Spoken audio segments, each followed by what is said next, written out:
Good morning everyone.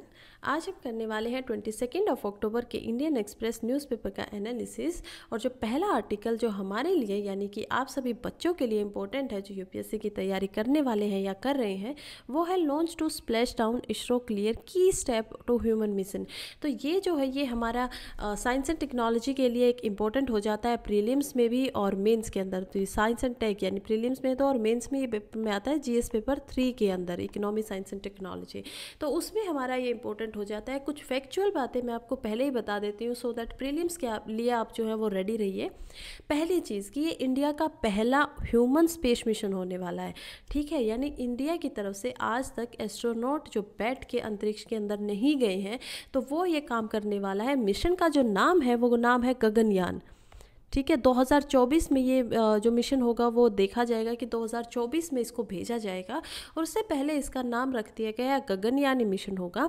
तो अभी ये जो फैक्ट थे, इसके अलावा कि इस मिशन में कितने आदमी जाने वाले हैं, इस मिशन में 4 एस्ट्रोनॉट्स हैं, नॉट स्पेसिफिकली आदमी बट ह्यूमन।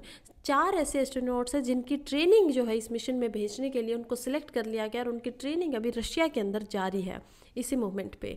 तो इसरो ने पहली बार ही एक और सिस्टम का इस्तेमाल किया है जिसको बोलते हैं क्रू एस्केप सिस्टम, यानी कि CES। तो इसमें क्या था, क्रू से आप समझ गए होंगे, एस्केप का मतलब होता है बच के निकल जाना। यानी अगर अनफॉर्चुनेटली कोई ऐसी सिचुएशन सामने आ जाती है कि ये मिशन को अबॉर्ट करना पड़े, तो उस टाइम पे क्रू जो है यानी कि पीपल जो हमारे एस्ट्रोनॉट्स होंगे उनकी सेफ्टी हमारे लिए प्राइमरी है। और ऐसा एक शेड्यूल बनाया गया है कि वो लोग वहाँ से अगर ऐसा कुछ सिचुएशंस आ जाती हैं तो वहाँ से वो लोग बच निकले। और इसी के लिए TVD-1 ये एक टेस्ट व्हीकल बनाया गया, एक छोटा यानी कि थोड़ा सस्ता, जो नॉर्मल जो रियल रॉकेट है वो जाने वाला है, उसका एक छोटा टेस्ट व्हीकल तैयार किया गया।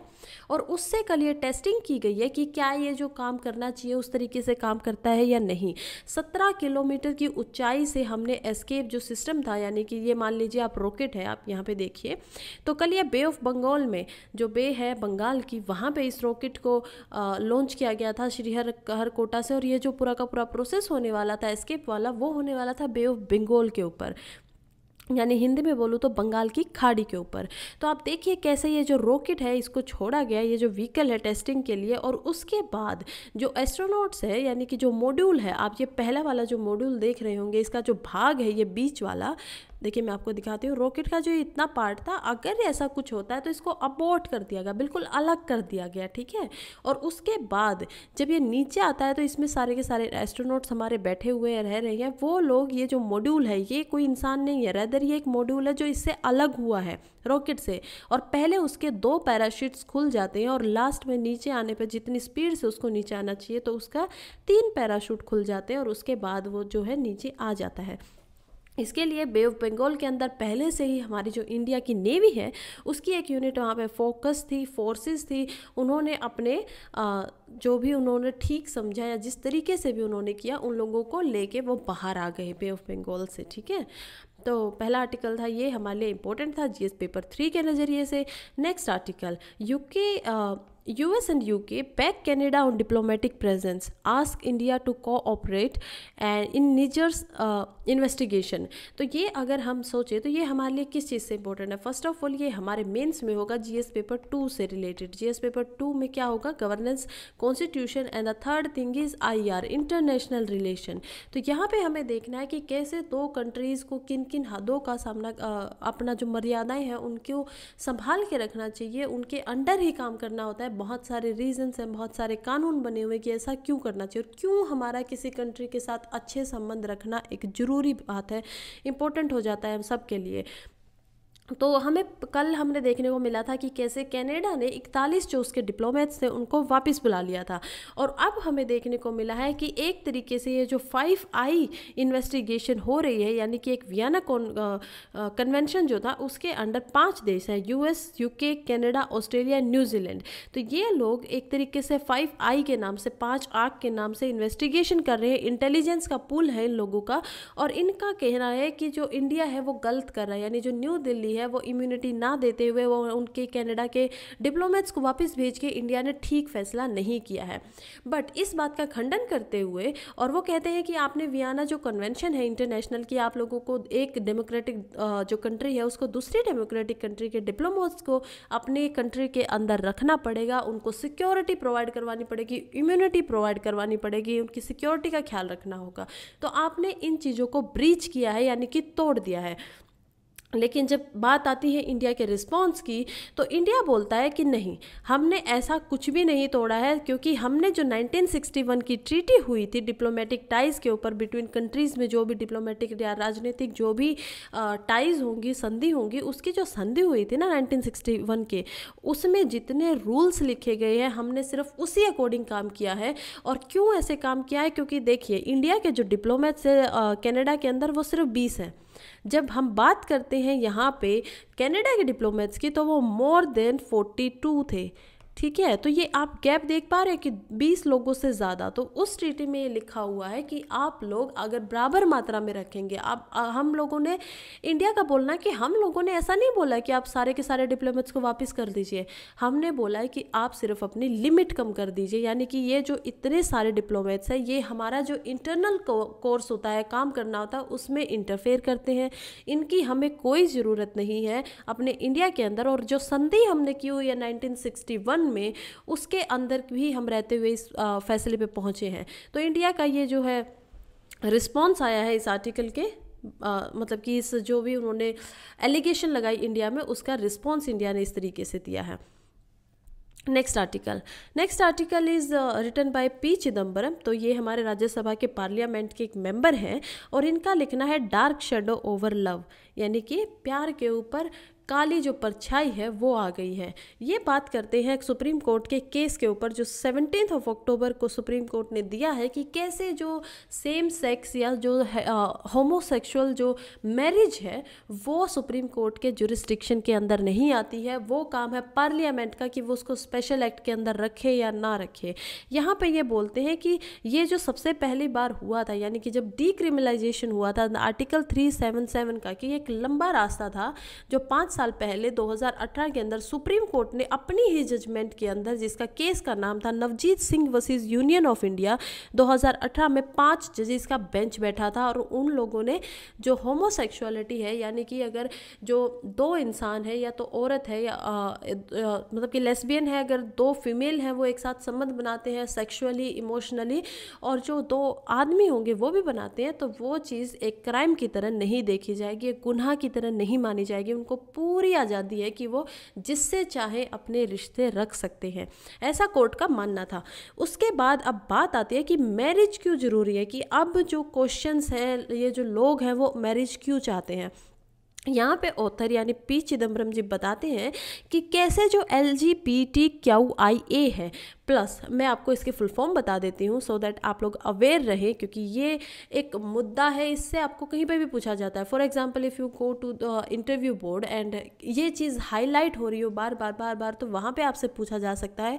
और अगर बाई चांस आप नहीं बता पाए तो आप में फिर सेंसिटाइजेशंस की कमी मान ली जाएगी और माना जाएगा कि ये सेल्फ अवेयर, ना तो सेल्फ अवेयर है ना ही आगे का जो अवेयरनेस इसको होनी चाहिए वो है। तो उसी के बुनियाद पे L का मतलब होता है LGBT में लेस्बियन, G का मतलब होता है गे, P का मतलब होता है बाइसेक्सुअल, T का मतलब होता है ट्रांसजेंडर, Q का मतलब होता है क्यूर, I का मतलब होता है इंटरसेक्स एंड A से हमारा मतलब होता है एसेक्सुअल। ठीक है, तो ये इसकी पूरी की पूरी मतलब कि फुल फॉर्म होती है। अगर आपको समझना हो तो आपके लिए आसान रहेगी। अब बात करते हैं कि ये जो LGBTQIA है वो क्यों चाहती है शादी के अधिकारों को। तो इसको समझने से पहले हमें ये समझना पड़ेगा कि जो जजमेंट आया है कोर्ट का, उन्होंने मंजूरी दी है कि जो सिविल कनेक्शन होता है, जो सिविल एक तरीके से रिलेशनशिप है इन 2 कपल्स का, वो रह सकता है। लेकिन जब हम बात करते हैं समाज के अंदर, तो हमें ये भी पता है कि इंडिया की सोसाइटी जो है उसका जो इंस्टीट्यूशन है मैरिज का, वो रिश्तों को एक तरीके से लीगलाइजेशन करने के लिए बना है कि आप आप अगर दो इंसान एक रिलेशन में, एक रिश्ते के अंदर बनते हैं, तो उसको पूरा का पूरा जो संवैधानिक है या कानूनी या जो समाज के जो कानून है उस तरीके से उसको वैधानिक बनाने के लिए ऐसा शादी का जो इंस्टीट्यूशन है उसको बनाया गया है। क्योंकि पहले जब शादी का इंस्टीट्यूशन नहीं होता था, मैन और वुमेन जो है वो बहुत पहले से एक साथ रहते थे, राइट, एक साथ कोहैबिटेट करते थे, एक साथ रहते थे। आज के टाइम पे भी होमोसेक्सुअल जो कपल्स हैं वो एक साथ रह सकते हैं, पर अब ये फ़र्क पड़ गया है कि उस समय पे गवर्नमेंट या स्टेट नहीं होती थी, इस समय पे गवर्नमेंट या स्टेट हमें देखने को मिलती हैं। और जब हमारे पास गवर्नमेंट या स्टेट है तो उसके साथ साथ बहुत सारे अधिकार भी हैं एक इंसान के, जैसे कि हम लोग खुद अच्छे से जानते हैं कि हमारा जो कॉन्स्टिट्यूशन है उसका पार्ट 3 जो है वो हमें आर्टिकल 12 से लेके आर्टिकल 35 तक फंडामेंटल राइट्स दिलाता है कि ये जो राइट्स हैं इनको कोई भी नहीं तोड़ सकता, राइट। फंडामेंटल राइट्स हर उसको मिलने चाहिए सिटीजन को। और ये जो फंडामेंटल राइट्स हैं इनकी जो नींव है, ये नींव रखी गई थी नेचुरल राइट्स के ऊपर, और नेचुरल राइट्स के बाद से ये जो नींव आई थी वो आई थी ह्यूमन राइट्स के ऊपर। तो क्या मतलब है जब मैं कह रही हूँ कि ह्यूमन राइट्स और नेचुरल राइट्स क्या है, तो ये एक जॉन लॉक नाम का एक पहला ऐसा इंसान था जिसने नेचुरल राइट्स के बारे में बात की। उसको नेचुरल राइट्स का फादर भी बोलते हैं। उनका बोलना था कि कुछ अधिकार ऐसे हैं इंसान के जो सभी को मिलने चाहिए। पहले हम जब जाते हैं 400 साल पहले, उस समय पर लोगों को इतने अधिकार नहीं थे, लोग स्लेव बन के, दास बन के रहते थे, राइट, उनको रखा जाता था। बंधुआ मजदूर जैसी चीज़ों पे हमारे संविधान में लिखा गया है कि कोई भी बाउंडेड लेबर नहीं बनाएगा। ये चीज़ अच्छे से हमारे जो आर्टिकल है फ्रीडम राइट्स का उसके अंदर लिखा गया। तो कोई चीज़ अगर आपको ऐसे मेंशन करनी पड़ती है उसका क्या मतलब है कि वो चीज़ होती थी। तो उस समय पे जॉन लॉक का ये बोलना था कि इंसान एक रैशनल बीइंग है, यानी कि हमारे पास जो इंसान है उसको जानवरों से हटा कर देखे तो उसके पास तर्क करने की क्षमता है, और इसी वजह से प्रकृति ने उसको कुछ नेचुरल जो राइट्स है, नेचुरल से आप समझ रहे हो ना कि बिल्कुल जो हमें नेचर से मिले हैं, वो राइट्स हर एक इंसान को मिलने चाहिए। और उसमें दखल अंदाजी देने वाला ना कोई पुलिस होनी चाहिए, ना कोई स्टेट होना चाहिए, ना कोई इंस्टीट्यूशन होना चाहिए, ना कोई राजा होना चाहिए, राइट। तो उस टाइम पे क्योंकि किंग थी और डेमोक्रेसी इतना नहीं था, तो ये बट वो नेचुरल राइट्स थोड़े से स्ट्रिंजेंट थे। तो उसके बाद जन्म होता है ह्यूमन राइट्स का, कि इंसान के जो ह्यूमन है उनके क्या क्या फंडामेंटल राइट्स होने चाहिए। और हमारी जो कॉन्स्टिट्यूशन में फंडामेंटल राइट्स है वो उन्हीं ह्यूमन राइट्स से निकले हुए हैं, ठीक है। तो ये सब बात करते हुए यहाँ पे हम आर्टिकल में अगर आगे बढ़े तो हमें समझ में आता है कि लोग जो है वो ह्यूमन राइट्स की डिमांड कर रहे हैं, कि जहाँ समाज में उनको जो इज्जत चाहिए है, जो राइट्स है फंडामेंटल राइट्स से अलग होते हुए। क्योंकि ये जो केस हुआ था ना वो भी इसी बुनियाद पे हुआ था कि क्या जो मैरिज का जो हमारा राइट है क्या वो एक फंडामेंटल राइट है या नहीं है, इसी बात के ऊपर ये पूरा का पूरा केस हुआ था। तो ये फंडामेंटल राइट तो बाद में जाके नहीं निकल पाया, क्योंकि सुप्रीम कोर्ट ने मना कर दिया है कि मैरिज जो है वो एक फंडामेंटल राइट नहीं होता है। लेकिन यहाँ पे जब बात आती है फंडामेंटल राइट को छोड़ के और अधिकारों की, जो एक शादी करने के बाद एक जो कपल है उनको मिल जाते हैं, जैसे कि एक साथ बैंक अकाउंट खुलवाने का अधिकार, बच्चा अडॉप्ट करने का अधिकार, और भी बहुत सारी इम्यूनिटीज़ जो है वो सोसाइटी से उन्हें मिल जाती है। और सबसे बड़ी बात कि समाज जो है उनको एक्सेप्ट करके उनको इज्जत से रखता है। बट यहाँ पे यही बात हो रही है, हमारे जो ऑथर हैं वो ऑनरेबल ऑथर जी बताते हैं कि ये सब कुछ जो है ये इन लोगों से छीना जा रहा है और ये लेजिस्लेचर के ऊपर छोड़ दिया गया है, ठीक है। और इनका मानना है कि अभी जो हमारी प्रेजेंट की गवर्नमेंट है लेजिस्लेचर के अंदर, उनका कोई ऐसा मूड नहीं है कि आने वाले जल्दी समय में वो इस फैसले को लेके आएंगे। और ये बिल्कुल ऑथर का ओपिनियन है, वो वहीं पर रहते हैं राज्यसभा के अंदर, सो हो सकता है कि उनको ऐसा लगता हो, मतलब कि बट इन चीज़ों से अलग जो है कि सोसाइटी के अंदर वैसे ही बहुत समस्याएं होती हैं। आप किसी कपड़ों पे लेके आप कोई किसी पे खुश नहीं है, रोजाना हमें कोई ना कोई एक ऐसी न्यूज़ देखने को पढ़ने को मिली जाती है कि किसी ने इस वजह से किसी का मान लीजिए मर्डर कर दिया है। जस्ट बहुत छोटी छोटी चीज़ों पे, बहुत छोटी चीज़ें होती हैं वो काउंट करने के लिए। तो ऐसी स्थिति में जब हम बात करते हैं होमोसेक्सुअल कपल की, तो उनको वो समाज के अंदर अधिकार दिलाना जरूरी है। तो ये ऑथर का मानना है। आगे बढ़ते हैं।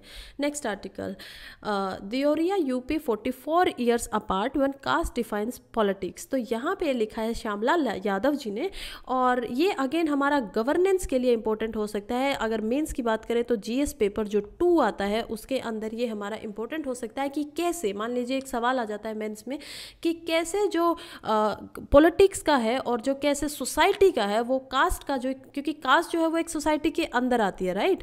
पॉलिटिक्स जो है वो बिल्कुल जो सोसाइटी, एक सोशियोलॉजी होता है, एक पॉलिटिकल साइंसेस होता है, 2 अलग अलग सब्जेक्ट। अगर आप अभी तक पढ़ रहे होंगे, ग्रेजुएशन में होंगे या आप स्कूल गोइंग बच्चे हैं, तो मैं आपसे यही बताती हूँ कि 2 सब्जेक्ट हमें देखने को मिलते हैं अलग अलग, राइट। एक में हम समाज की बात करते हैं, समाज की पढ़ाई करते हैं, दूसरे में हम पॉलिटी की बात करते हैं, राजनीति को समझते हैं।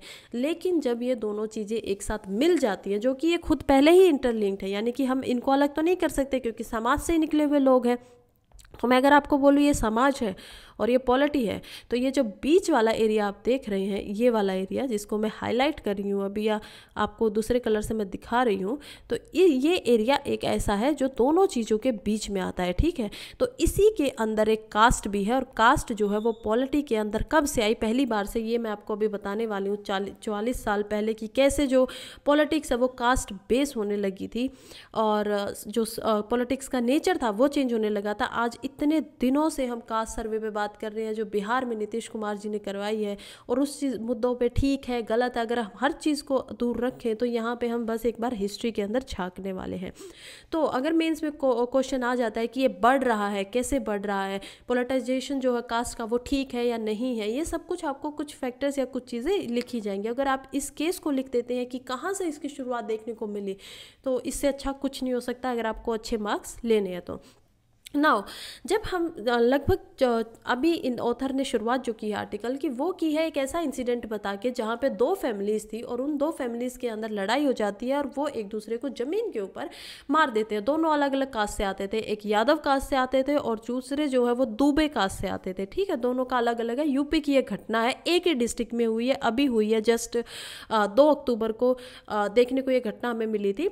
लेकिन जब हम जाते हैं पीछे की तरफ तो 7 फरवरी को यहाँ पे आप देख पा रहे होंगे फोटो इंदिरा गांधी जी का, वो गई हुई है एक इंसिडेंट में, और ये इंसिडेंट हुआ था नरेनपुर नाम पे, 45 किलोमीटर जो इस देवरिया डिस्ट्रिक्ट है, उस देवरिया डिस्ट्रिक्ट से 45 किलोमीटर दूर नरेनपुर एक गांव होता था, जहाँ पे 11 जनवरी 1980 के अंदर एक बस जो है वो एक ओल्ड औरत, एक बूढ़ी औरत के ऊपर चढ़ जाती है, और जब विलेजर जो है वो उसकी डिमांड करते हैं कि हमें न्याय चाहिए या कंपनसेशन चाहिए, जो इस औरत का इलाज होना चाहिए, जो बस का ड्राइवर था, ओनर था, उससे, तो वहाँ पे पुलिस आती है, और पुलिस आने के बाद वहाँ पे शायद कंपनसेशन की बातें होती है, लेकिन कहीं ना कहीं भड़क होती है, जो वहाँ पे जो वो सिचुएशन थी वो एक बार हाथ से आगे निकल जाती है, और पुलिस उस समय पे वो व्यवहार दिखाती है जो किसी भी रिस्पॉन्सिबल एक इंसान को, या पुलिसमैन तो फिर बहुत बड़ी चीज़ होती है, तो खुद रक्षक होते हैं, तो वही जो स्टेटमेंट होती है रक्षक बन गए भक्षक, वही देखने को वहाँ पे मिलता है कि पुलिस जो होती है वो औरतों को पीटती है, इंसानों को पीटती है, इवन रेप करती है औरतों के साथ में, 2 औरतों की उसमें जान भी चली जाती है। और ये दुर्घटना जो है इतनी बड़ी, इतने लोगों को मारा गया, तो ये जो थी ये एक दुर्घटना होती है। 1 हफ्ते बाद ये जो बात है वो सीएम जो उस समय पे यहाँ पे यूपी के सीएम थे जिनका नाम था बनारसी दास, उनके पास ये घटना पहुंचती है 1 हफ्ते बाद, और वो इसके लिए कुछ एमएलएस को अपनी बताते हैं कि आप लोग जाइए और कड़ा जो है इसके ऊपर फैसले होने चाहिए।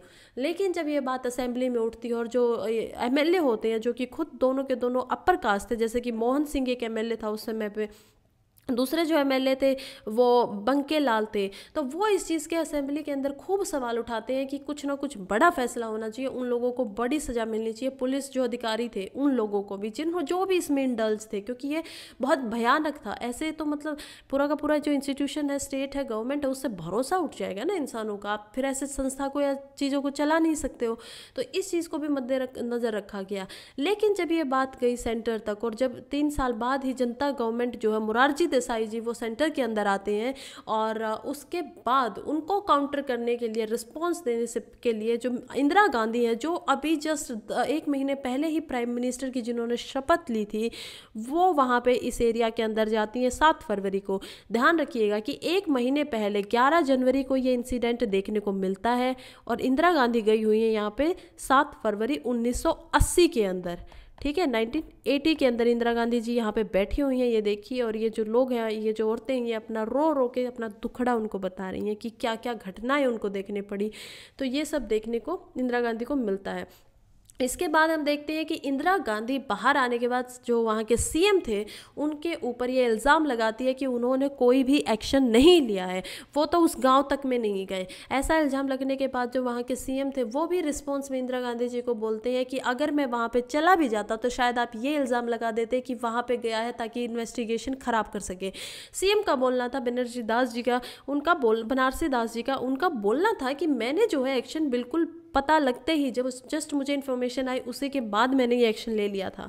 और उसके बाद हमारी जो आप लोगों के पास जो पॉलिटी की बुक होगी लक्ष्मीकांत, उसमें एक एग्जाम्पल देखने को मिलता है कि कैसे जो कोएलिशन ऑफ गवर्नमेंट होता था या कैसे बार बार जो रिप्रेजेंटेटिव एक्ट पीपल जो एक्ट है 1951 और उसके अंदर जो इलेक्शन कमिश्नर है उनको कुछ मतलब कि रूल्स एंड रेगुलेशंस दिए हुए हैं, उसके अंदर भी आरपीए से अलग भी हमारे पास जो शेड्यूल 3 है उसके अंदर भी कॉन्स्टिट्यूशन के ऐसा कुछ दिया हुआ है, शेड्यूल 10 के अंदर, एक्चुअली शेड्यूल 10 ऑफ कॉन्स्टिट्यूशन, जिसमें आप कुछ पार्टीज कुछ नहीं कर सकती हैं। रूल्स बनाए गए हैं जो कि संविधान में एक्चुअली में थे नहीं, अमेंडमेंट के बाद इनको डाला गया। और उनमें से ही कुछ हमें देखने को मिलता है कि कैसे जब मतलब कि जनता पार्टी आने के बाद जब कांग्रेस पार्टी आती है तो वो उसके बाद जिन भी स्टेट्स के अंदर जनता पार्टी की गवर्नमेंट होती है उन स्टेट इंक्लूडिंग यूपी जो उस समय पे हुआ था उसको कुछ बुनियादी देके कुछ बात बोल के, जैसे पंजाब था, उड़ीसा था, गुजरात था, महाराष्ट्र था, राजस्थान था, एमपी था, बिहार था, उस स्टेट्स को बिल्कुल डिसमिस कर देती हैं। वहाँ पे जो सेंटर का रूल आ जाता है, नो ऐसी नॉन कांग्रेस की रूल्ड की स्टेट उस टाइम पे थी। और उसके बाद फिर हम देखते हैं कि ये कहीं ना कहीं आगे चल के गवर्नर्स में लेके, एमएलएज में लेके, बाद में जनता पार्टी भी ऐसा करती है। और फिर 44th अमेंडमेंट होता है कॉन्स्टिट्यूशन का, जिसके अंदर बहुत सारी चीज़ें हमें देखने को मिलती हैं। और उसके बाद जो अमेंडमेंट होते हैं 61, उसके अंदर भी इसके बाद हम आगे बढ़ते हुए देखते हैं। तो ये चीज़ें आप जो स्टैटिक पोर्शन है वो आप अपनी लक्ष्मीकांत की किताब से पढ़ सकते हैं या पॉलिटी की और किसी बुक से पढ़ सकते हैं। चलिए next article, at long last 8 trucks enter Gaza strip. तो हमें ये देखने को मिलता है कि कैसे जो यूएन था और जो कैसे यूएसए था, उन्होंने एडमिनिस्ट्रेटर करके जो मदद वाले ये ट्रक, देखिए आप कैसे जो है ये मदद वाले जो ट्रक है उनको गाजा तक पहुंचवा ही दिया है। ये ऐसा जो इसराइल जो है उन्होंने लगभग 20 ट्रक को अंदर जाने की, एंट्री देने की हामी भर ली है। उन्होंने एक्सेप्ट किया है कि ठीक है 20 ट्रक जाने चाहिए, लेकिन बात अभी भी ये है कि गाजा को कम से कम डेली के 200 ट्रक्स की ज़रूरत है, उससे ऊपर। एक और चीज़ है कि एड के अंदर इसराइल जो है उसने ये चीज़ नहीं मानी है, यानी कि एक्सेप्ट नहीं किया कि हम लोग फ्यूल को एड की तरह नहीं देखेंगे, आप लोग फ्यूल नहीं पहुंचा सकते हैं वहाँ पे। लेकिन अभी भी यूएन का, यूनाइटेड नेशंस जो है वो कह रहे हैं कि फ्यूल, वहाँ पे हॉस्पिटल जो है उनको ईंधन की ज़रूरत है, लाइफ सेविंग जो मशीन्स होती हैं इलेक्ट्रिसिटी पे चलती हैं, आप लोगों को पता ही होगा। तो इलेक्ट्रिसिटी पे जो चीज़ चलती है उनको फ्यूल की ज़रूरत है ताकि इलेक्ट्रिसिटी प्रोड्यूस हो चुकी है। हमें ये भी पता है कि गाजा के अंदर सिर्फ एक ही जो मेन था, जो चलने वाला पावर प्लांट है इलेक्ट्रिसिटी का, वो वहाँ पे एग्जिस्ट करता था और उसका फ्यूल ऑलमोस्ट ख़त्म हो चुका है। वो उसके जो कैपेसिटी थी बनाने के लिए वो ऑलमोस्ट ख़त्म हो चुकी है और इसीलिए वहाँ पे स्थितियाँ जो है ख़राब हैं। और ये देखिए आप, ये राफा क्रॉसिंग है इजिप्ट की साइड से, तो मैं ज़रूर आप लोगों को जो राफा है उसको दिखा देती हूँ एक बार। यहाँ पे हम चलते हैं, ये है हमारा प्यारा भारत, मैप के ऊपर आप देख पा रहे हैं। और जब हम जाते हैं सऊदी अरेबिया की तरफ तो देखिए अभी तक वहाँ पे सुबह नहीं हुई है। और क्यों नहीं हुई, ये आज के न्यूज़पेपर से मेरा सवाल है आप लोगों के लिए। अगर कोई भी इसको सुन रहा है तो प्लीज़ कमेंट में इसका आंसर मुझे दे के बताइए। तो ये जो IST होता है, यानी कि इंटरनेशनल स्टैंडर्ड टाइम होता है, डाटा लाइन होती है, तो हमारा जो सूरज है वो देखिए कैसे यहाँ पर इंडिया के अंदर अभी तक जो लाइट है, सुबह की लाइट वो आ चुकी है, लेकिन अभी जो ये लाइव व्यू आप देख रहे हैं इन नेशंस के अंदर यहाँ पे बिल्कुल अंधेरा है, रात का टाइम है। तो ऐसा क्यों होता है, ये चीज़ आप मुझे बता दीजिएगा। लैटिट्यूड मैं आपको हिंट भी दे रही हूँ, लैटिट्यूड और जो लॉन्गिट्यूड होते हैं उनके थ्रू आप बता सकते हैं। और ये भी बताइएगा कि इंडिया का जो स्टैंडर्ड टाइम है वो कितने पे फिक्स है, ठीक है। तो चलिए आगे बढ़ते हैं। कल के न्यूज़पेपर में मैं आपको इनका जवाब जरूर दूंगी अगर कोई नहीं समझ पाएगा तो देखिए अगर हम जाते हैं अंडर नीचे की तरफ और यहाँ पे देखिए आप इजराइल है, और इजराइल में जब हम और आगे जाते हैं देखिए ये इजराइल है और ये जो सिनाई पेनिनसुला है यहाँ पे ये इजिप्ट के अंदर आता है और ये जो कैरो है ये इजिप्ट की कैपिटल है। तो ये इजिप्ट का पूरा पार्ट है जो कि लगा हुआ है यहाँ पे। देखिए कैसे जो ये अफ्रीका के अंदर इजिप्ट आता है और अफ्रीका के अंदर जो पार्ट है यानी कि ये जो सऊदी अरेबिया का जो पार्ट है, यहाँ पे नीचे सऊदी अरेबिया बहुत बड़ा नेशन, और उसके साइड में जो ये दोनों चीज़ें हैं, ये सुएज कैनल है बीच में, इस सुएज कैनल से दोनों जो है एक दूसरे के साथ जुड़े हुए हैं। जब हम चलते हैं इसराइल की तरफ, तो इसराइल में ये वेस्ट बैंक की आप बाउंड्री देख पा रहे हैं वाइट से, और यहाँ पे आप गाजा को देख पा रहे हैं। और जब हम जाते हैं और इसको मतलब कि खोलते हैं और बड़ा करते हैं, तो हमें देखने को मिलता है कि जो इजिप्ट का सिनाई पेनिनसुला, वहाँ पे भी राफा नाम की सिटी है, और जो यहाँ पे गाजा का जो ये एरिया है, यहाँ पे भी राफा नाम की सिटी है। ये दोनों को जब हम बड़ा करते हैं तो हमें देखने को मिलता है कि बीच में अगर देखें तो सिर्फ 2 रोड दिखाई दे रहे हैं, राइट। तो ये जो 2 रोड आप देख पा रहे हैं, इसी को राफा क्रॉसिंग बोली गई है कि ये बॉर्डर जो है ये इधर, अगर आप यहाँ पे इधर की तरफ आ जाते हैं तो यहाँ पे आप गाजा में आ गए हैं, और अगर आप इधर रहते हैं इजिप्ट की साइड में तो आप इजिप्ट में, और यहाँ से आप राफा की जो है वो क्रॉसिंग हो सकती है। तो ये जो राफा क्रॉसिंग की हम बात कर रहे हैं, यहीं से इजिप्ट ने अपनी जो मतलब कि मदद है वो वहाँ तक पहुँचाई है। और आप अच्छे से देख पा रहे होंगे कि कहाँ पे ये एग्जिस्ट करता है, राफा जो है वो किस तरफ है इसराइल के, देखिए, ठीक है। चलिए अब हम चलते हैं अपने न्यूज़पेपर पे वापस से। तो 20 जो है उनको कर दिया गया है, 20 ट्रक उनको पहुंचाने की इस जगह से दी गई है इजाज़त। नेक्स्ट हम देखने वाले हैं कि डेथ और डिस्ट्रक्शन जो वॉर लगातार चल रहा है, कितनी, पहली बात तो ये डेट बताइए कितनी तारीख को चला था, 7 अक्टूबर को। उससे अलग ये हमें याद रखना जरूरी है कि उस दिन क्या था, जूविश जो फेस्टिवल होता है हार्वेस्ट का, वो फेस्टिवल उस दिन था, और उस दिन सुबह सुबह उनके ऊपर ये अटैक हुआ था। चलिए इसराइल जो है, इसराइल की तरफ से लगभग 1400 लोगों की मौत हो चुकी है, और पैलेस्टाइन की तरफ से 4385 पे आंकड़ा अभी तक मिला हुआ है, यानी कि हमारे पास है। टोटल इंजरी जब हम देखते हैं यानी कि घायल कितने लोग हुए हैं, तो इसराइल की तरफ से 1000 से ज़्यादा लोग घायल हो चुके हैं, इंजरी में हैं, और जो पैलेस्टाइन का आंकड़ा है वो 13,651 है। और ये अभी तक की इन्फॉर्मेशन है। कल हमने देखा था कि कैसे जो हमास है उसने यूएस के 2 जो उनके पास बंदी बने हुए थे उनको छोड़ दिया। तो यहाँ पे हम देख सकते हैं कि उन लोगों को, ये इजराइल के अंदर आ गए, अपनी फैमिली से यूनाइट हो गए। ये माँ बेटी थी, और फिलहाल जो ये बेटी है वो यूएस के प्रेसिडेंट जो बाइडन के साथ बात कर रही है और बता रही है कि हम लोग सेफ़ है, क्योंकि ये लोग यूएस के सिटीजन्स हैं।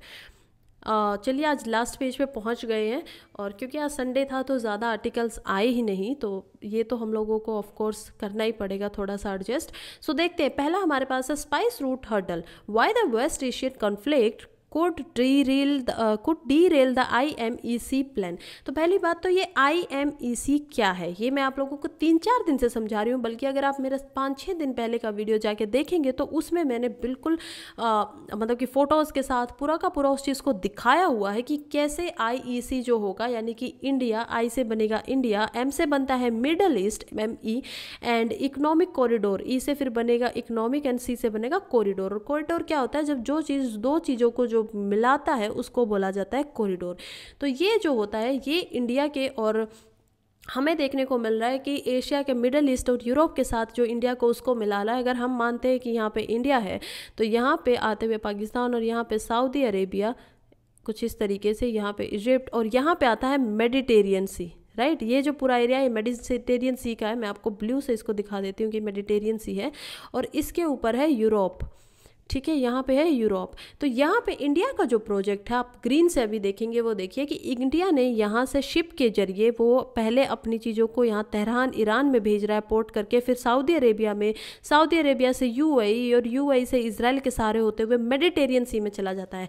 और उसके बाद वो जो रेल के थ्रू, यानी कि यहाँ से जो यहाँ तक जा रहा है, इस एरिया से इस एरिया तक, ये शिप का एरिया है, ठीक है, शिप से वो यहाँ पे जाएगा, और यहाँ पे भी वो मेडिटेरियन सी जो है उसको भी शिप से आगे करेगा, और यहाँ से वो अंदर यूरोप में एंट्री कर लेगा। ऐसा कॉरिडोर जो है वो G20 के अंदर देखने को मिल रहा था, क्योंकि देखिए यहाँ पे ये यूएस के प्रेसिडेंट है जिनका नाम है जो बाइडन, और यहाँ पे हम देख पा रहे हैं कि ये जो है ये सऊदी अरेबिया के क्राउन प्रिंस है मोहम्मद बिन सलमान, इनका नाम है अल सऊद, और G20 के अंदर हमारे जो प्राइम मिनिस्टर वो इनके साथ हाथ मिला रहे हैं और उन्होंने इस जो हमारा जो ये इकोनॉमिक कॉरिडोर था इसके बारे में बात की थी।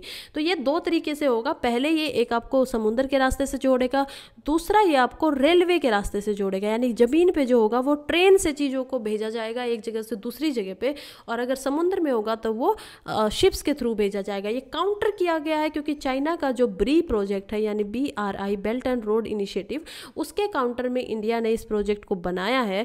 और इंडिया ने इस काउंटर सिर्फ वो भी नहीं कह सकते क्योंकि और भी बहुत सारे रीज़न है, बट कहीं ना कहीं वो एक रीज़न इंडिया का बड़ा है, ठीक है। उसके अलावा हम देखते हैं तो ये मतलब कि स्पाइस वगैरह जो होगा, स्पाइस रूट, क्यों मॉडर्न डे स्पाइस रूट उसको बोला जा रहा है, क्यों?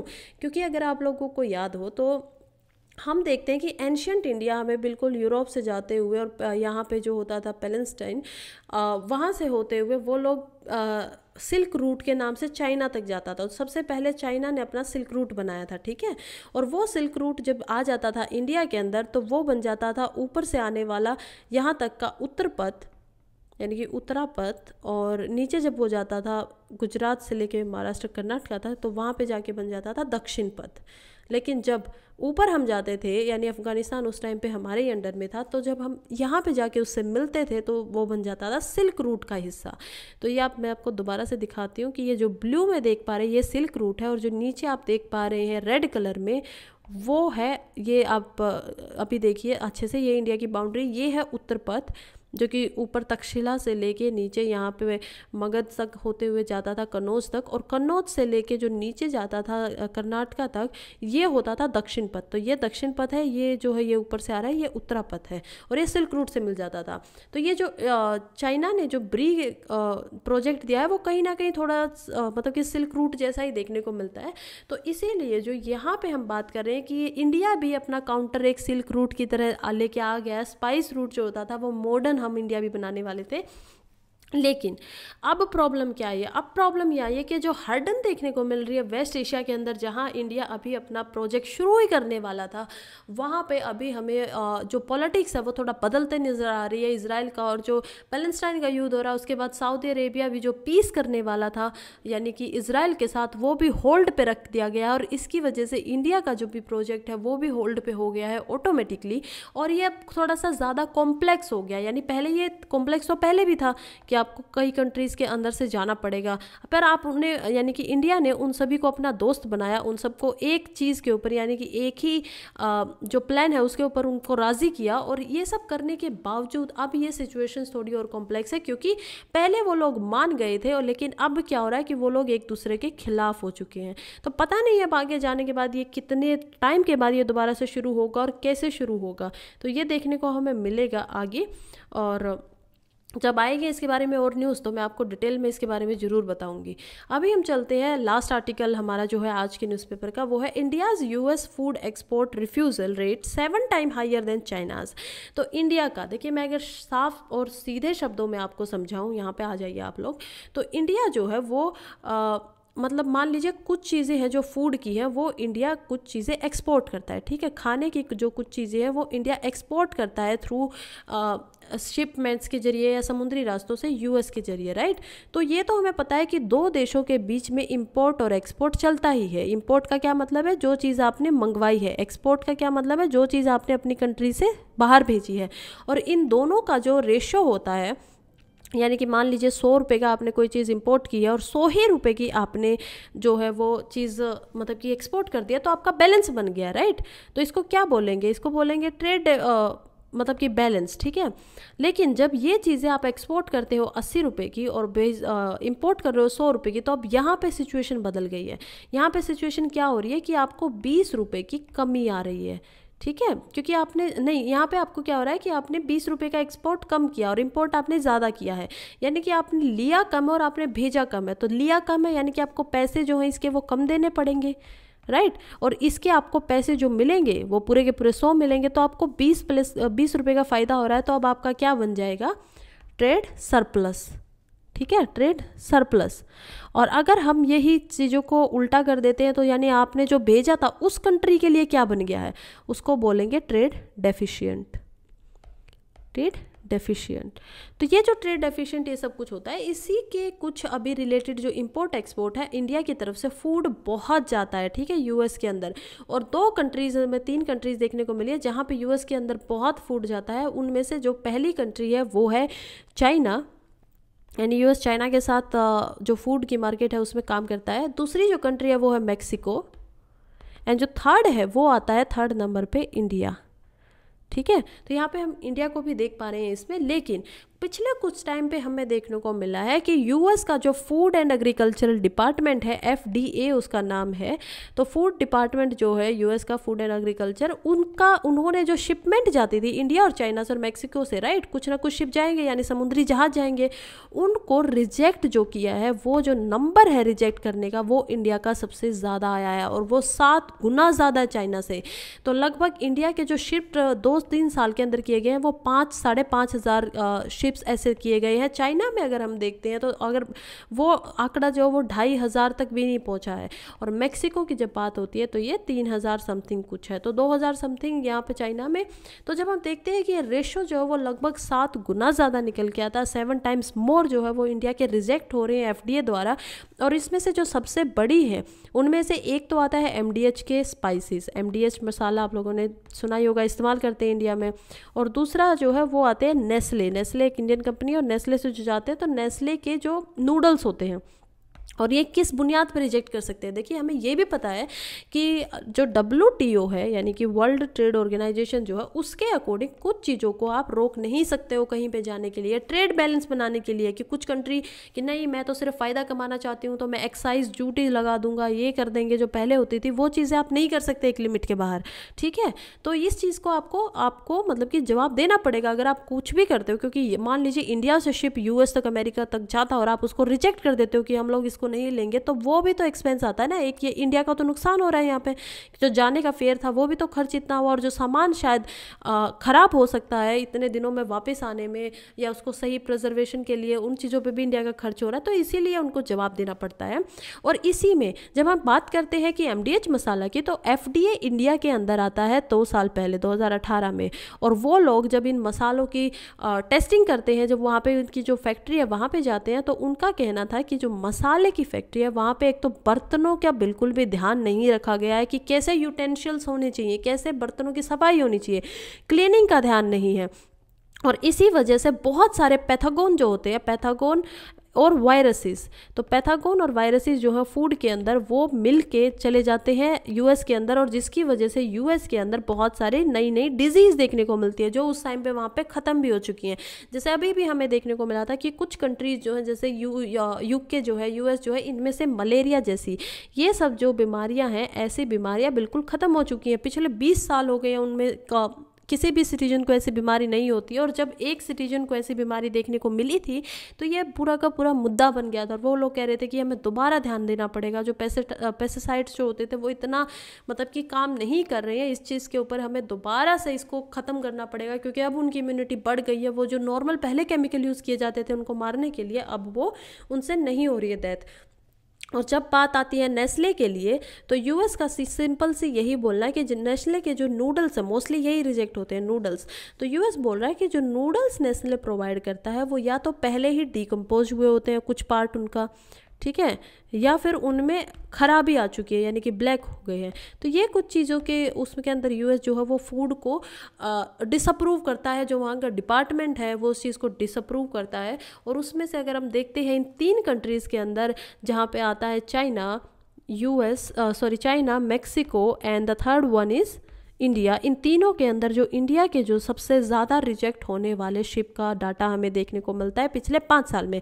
लेकिन एक और बात ध्यान रखनी है कि पिछले 5 साल में जब इंडिया की ग्रोथ सबसे ज़्यादा थी, कि सबसे ज़्यादा हम लोग रिजेक्ट हो रहे हैं, हमारे शिप जो जा रहे हैं, अगर 2023 की बात कर दी जाए तो ये डाटा हमें नेगेटिव में मिलता है, यानी कि डिक्रीजिंग ऑर्डर में मिलता है। कि मान लीजिए 2022 के अंदर, अगर सिंपल शब्दों में मैं आपको डाटा के हिसाब से ना बताऊं, तो ऑलमोस्ट जो 2022 में था इंडिया के अंदर से वो रुकिए मैं आपको बता ही देती हूँ कि कितना था ये, 11.3% का हमें डाउनफॉल देखने को मिला है। यानी कि अगर 2022 में 1000 शिप कुछ जो है हमारे इंडिया की तरफ से उनको रिजेक्ट कर दिया गया था। तो 2023 के अंदर ये जो शिपमेंट का वो है वो समथिंग 900 अराउंड, तो 10% हो जाता है 900 के बाद में, तो 800 कुछ जो है उन शिप्स को वहाँ पे रिजेक्ट किया गया है। तो ये इंडिया की तरफ से एक अच्छी बात है कि मतलब इंडिया को एक ऑप्शन मिला है कि वो चीज़ों पे ज़्यादा काम करे और ऐसे हमारे जो शिप्स वगैरह फूड जो है उस चीज़ का रिजेक्शन उनको ना देखने को मिले। अगेन ये चीज़ें हमें किस चीज़ में काम आएंगी, ये जो आर्टिकल हमने पढ़ा है अभी इकोनॉमी के पेज से पढ़ा है, और इकोनॉमी के पेज से पढ़ा है तो सिंपल सी बात है, जो मेंस का यूपीएससी का पेपर होता है तो उसमें जो जीएस पेपर 3 होगा ये उसके लिए इंपॉर्टेंट है। दोनों ही आर्टिकल, ये भी और ये भी, इसमें आईआर आ जाता है प्लस जीएस पेपर 3 आ जाता है। तो ये दो पेपर जो मेंस की हैं उनके लिए इंपॉर्टेंस रखता है, और प्रीलिम्स के लिए तो ये इंपॉर्टेंट है ही। आप अपने आंसर को अच्छे से इसमें फ्रेम कर सकते हैं, कंक्लूजन के साथ भी लिख सकते हैं। आपको कोई पूछ लिया जाए कि ऐसा क्यों होता है कि यूएस की तरफ से देखने को मिला है, तो आप कंक्लूजन लिखिए कि सिर्फ ऐसा नहीं है कि हम सिर्फ नेगेटिव जा रहे हैं बल्कि काम भी कर रहे हैं। तो पॉजिटिव कंक्लूजन के साथ आप इस चीज़ को एंड कर सकते हैं। और आज का न्यूज़पेपर होता है यहीं पे ख़त्म। So thank you so much मेरे साथ बने रहने के लिए, और